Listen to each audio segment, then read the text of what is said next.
Assalamualaikum warahmatullahi wabarakatuh. Apa kabar anak-anak ustazah semuanya? Ustazah berharap kita semua dalam keadaan sehat walafiat ya.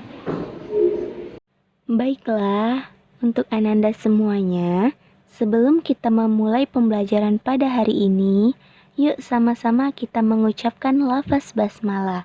Bismillahirrahmanirrahim. Baiklah ananda, sebelum kita memulai pembelajaran pada hari ini, jangan lupa juga untuk berdoa sebelum belajar. Yuk kita baca doanya bersama-sama. Bismillahirrahmanirrahim.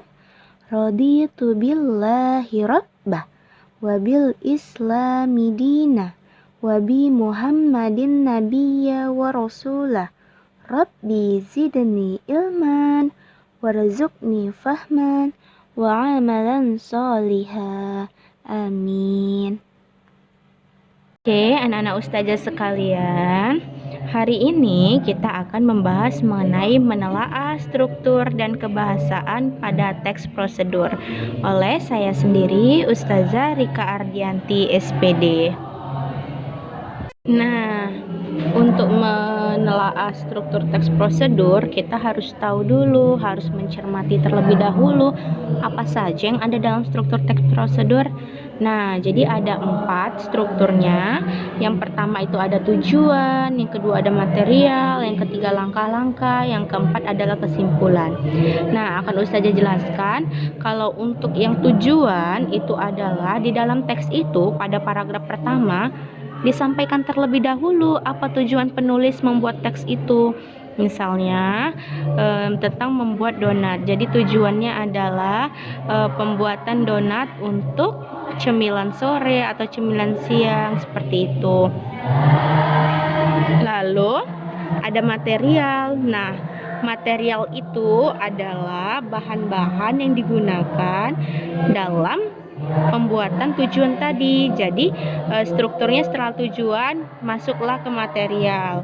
Nah, lalu langkah-langkah. Langkah-langkah itu adalah bagaimana cara kita mengerjakan agar tujuan yang kita tulis itu tercapai.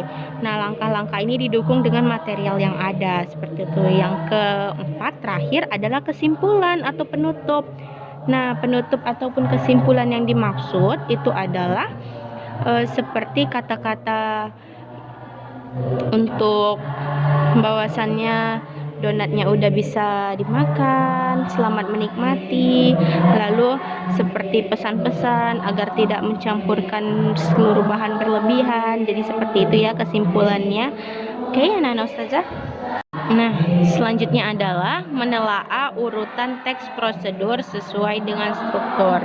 Nah, menelaah itu artinya kita mengoreksi, menilai urutan teks prosedur itu urutannya sudah dilakukan dengan susunan yang berurut, yang sudah tepat dan benar atau belum, seperti itu. Nah, lalu dalam menelaah urutan teks prosedur, kita dapat melakukannya dengan menyusun urutan yang tepat dengan memperhatikan apa?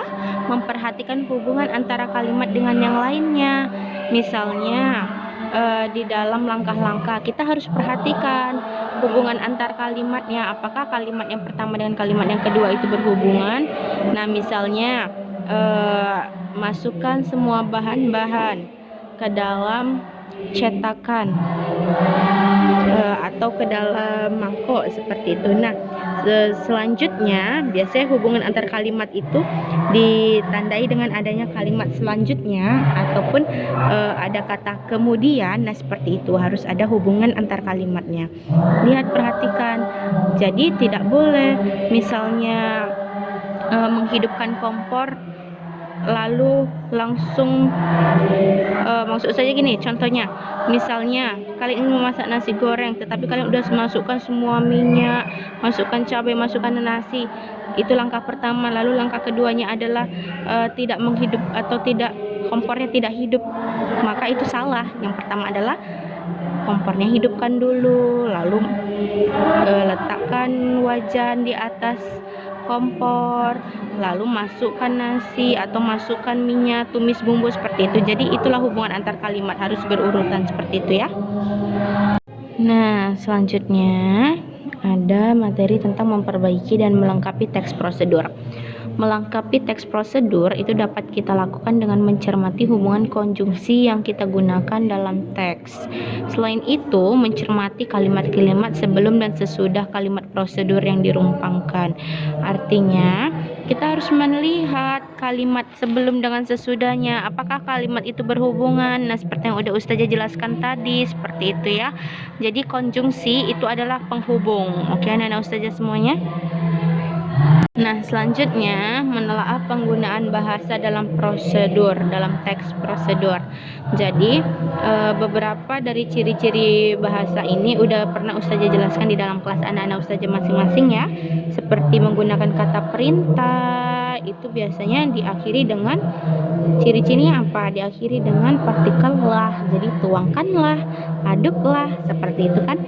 Lalu menggunakan bentuk pasif untuk proses. Bentuk pasif itu artinya kalimat yang tidak aktif, seperti tuangkan minyak goreng ke dalam wajan. Tuh ya, kalimat pasif atau kalimat yang mati dia, artinya tidak secara langsung. Nah, lalu menggunakan kriteria atau batasan. Jadi batasan artinya ketika kamu membahas tentang langkah-langkah membuat donat, maka yang kamu bahas di dalam teks itu adalah tentang donat aja. Jangan kamu bahas tentang pembuatan risol atau pembuatan mie goreng di dalam pembuatan donat itu tidak perlu, harus ada batasannya ya. Lalu menggunakan kata keterangan cara, alat, dan tujuan. Nah, ini semua anak-anak Ustazah udah tahu karena sudah pernah Ustazah jelaskan tentang bagaimana cara menyampaikan keterangan cara, bagaimana alat, dan juga tujuan. Nah, lalu menggunakan kalimat saran, ini juga udah pernah Ustazah jelaskan sama anak-anak Ustazah semua kan, bahwasannya menggunakan kalimat saran seperti janganlah memberikan garam secara berlebihan, seperti itu. Lalu menggunakan kata penghubung. Kata penghubung seperti selanjutnya, kemudian, lalu, seperti itu ya. Lalu juga ada menggunakan sufiks i dan kan pada teks prosedur. Sufiks i itu adalah akhiran i, sufiks kan adalah akhiran kan. Sudah paham kan sufiks? Sufiks berada di akhir kata, seperti itu ya. Jadi sekian pembelajaran kita pada hari ini. Walaupun daring, Ustazah berharap anak-anak Ustazah tetap mengerjakan latihan-latihan yang ada di LKS itu dan tetap belajar. Oke, semangat dan sehat selalu. Assalamualaikum warahmatullahi wabarakatuh.